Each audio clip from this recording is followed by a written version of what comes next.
तीनों चीज़ों को हमने अलग अलग देख लिया। अब हम साथ देख लेते हैं कि ब्लंट वेपन से ब्रूज़ या कंटूजन और एब्रेजन और लेसरेशन हो रही होती है। ब्रूज़ या कंटूजन के अंदर एक्स्ट्राविजेशन होती है ब्लड की इनटू द टिश्यू, क्योंकि ब्लंट फोर्स जो है वहीं पर स्पेसिफिक जगह पर प्रेशर अप्लाई कर रही है।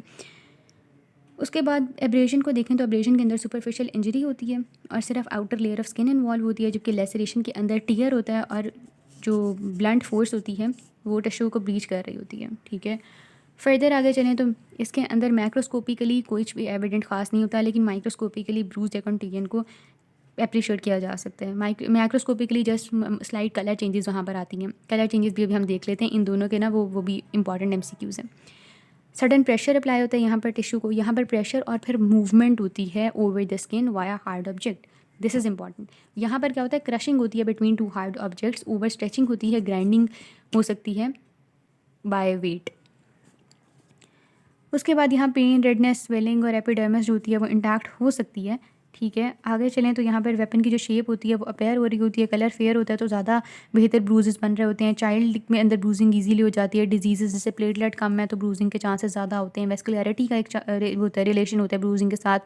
फीमेल्स और ओबीस लोगों के अंदर ब्रूजिंग ज़्यादा हो रही होती है, और टिश्यूज़ के अंदर अगर लेग्जिटी ज़्यादा है तो उसके अंदर एक्स्ट्राविजेशन ऑफ द फ्लूइड ज़्यादा हो रही होती है। ठीक है, into the underlying tissue gravity की वजह से। मेडिकल लीगल इंपॉर्टेंस इसमें आपको ब्लंट फोर्स का एक मिल जाता है सबूत कि भाई ब्रूज है तो ब्लंट फोर्स यूज़ हुई है।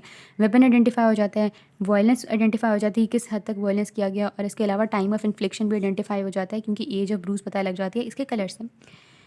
फर्दर एब्रेजन के अंदर भी आए, एब्रेजन के अंदर भी टाइमिंग इंपॉर्टेंट होती है और मैनर ऑफ इन्फ्लिक्शन इंपॉर्टेंट, मतलब पता लग जाता है। मेडिकल लीगल इंपॉर्टेंस की हम बात कर रहे हैं, और डायरेक्शन ऑफ फोर्स भी पता लग जाती है, और nature of object and weapon पता लग जाती है, और सिवियर इंटरनल इंजरी को डिपेक्ट कर रही होती है एब्रेशन। इसके टाइम को देख लें दोनों चीज़ों के। एक होता है ब्रूज की एज और दूसरी होती है एब्रेशन की एज।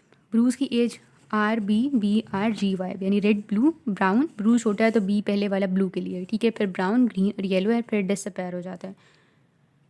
और इसमें पहले फ्रेश होता है ऑक्सीजनेटेड हीमोग्लोबिन की वजह से, 12 घंटों के बाद डीऑक्सीजनेटेड हीमोग्लोबिन की वजह से ब्लू हो जाता है। ब्राउन 1 से 2 दिन की होता है हीमोसिडेंट की वजह से। ग्रीन होता है 3 दिनों में हिमेटोइडिन की वजह से, और येलो हो जाता है 7 दिनों में बिलिरुबिन की वजह से, और फिर 2 हफ्तों में वो डिसअपेयर हो जाता है।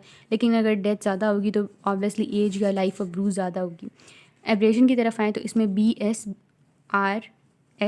और एज है, ठीक है, यानी कलर एस और एज।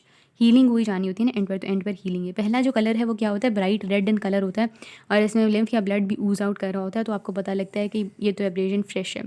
स्कैब फॉर्मेशन हो जाती है 24 घंटों के अंदर, फिर अगेन कलर। लेकिन अब जो कलर होता है दैट इज़ रेडिश ब्राउन, जो कि 2 से 3 दिन के अंदर अपेयर होता है, ठीक है।